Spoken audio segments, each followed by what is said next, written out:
What if the boldest voice in 17th century art wasn't a man's? This is the story of a teenage girl with paint on her hands and honestly fire in her heart. Her name was Artemisia Gentileschi, and before she turned 20, the world tried to silence her.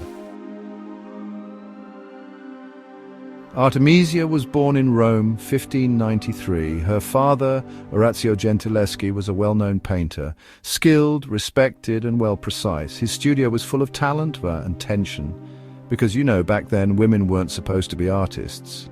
But Artemisia picked up the brush anyway, and what she painted wasn't polite, it was powerful.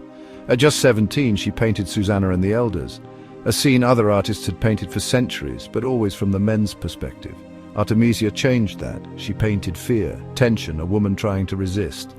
Because she wasn't just imagining what fear felt like, she knew it.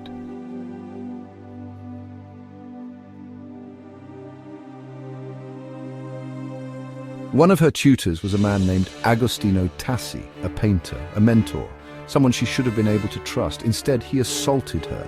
And in a world where women were doubted by default, Artemisia had to go through a public trial, tortured, physically, just to be believed. Think about that. She was 17, in court, under oath, under pain, literally, and still she held her ground.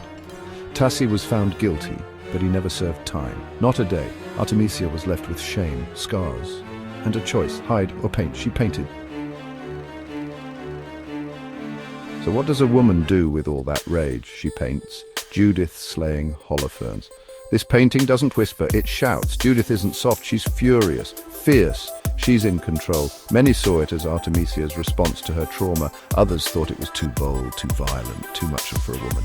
But Artemisia wasn't painting for approval, she was painting truth. Artemisia didn't stop with Judith. She painted complex women, flawed, brilliant, brave. She became the first woman accepted into Florence's Academy of Art. She painted for kings, popes, nobles. Her work took her across Europe, from Florence to Naples, even London, but history nearly erased her. For centuries, her name was buried under her father's. Only recently has the world started giving her the credit she always deserved. Today, her work hangs in the Uffizi, the Prado, the Met, not in the footnotes on the walls.